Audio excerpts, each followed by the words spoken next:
गजपति जिला पारलाखेमुंडी श्री कृष्णचंद्र गजपति महा उच्च विद्यालय प्रधान शिक्षक तथा काशीनगर ब्लॉक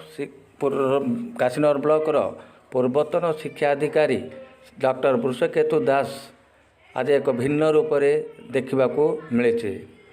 से निजे श्री कृष्णचंद्र गजपति उच्च विद्यालय रे झाड़ू धरी सफा करुवा देखा जायछि एवं विद्यालय को से एक मंदिर भावी निजर कर्तव्य करुवा सूचना मिली। प्रकाश ताउकी डॉक्टर वृषकेतु दास जड़े ख्यातिसंपन्न व्यक्ति विशेष। से जोठारे काम करती सुचारू रूपे काम करती एवं आज से एक अनन्य उदाहरण पलटि जाइछन्ति।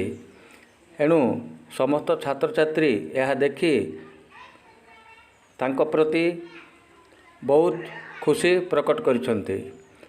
डॉक्टर वृषकेतु दास वर्तमान एही विद्यालय प्रधान शिक्षक भावे कार्य तुलाउछन्ति।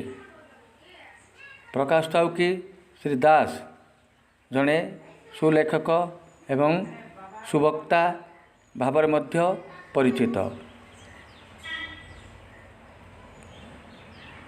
से आज झाड़ू धरी स्कूल परिसर रे थिबा अलिया आवर्जना को सफा करी अनन्य उदाहरण सृष्टि करिसंती।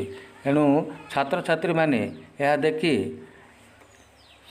तांको प्रति आकृष्ट होइचंती एवं भविष्य रे छात्र छात्री माने यह को देखि निजे कार्य रे परिणत करिवे बोली आशा व्यक्त करुछंती।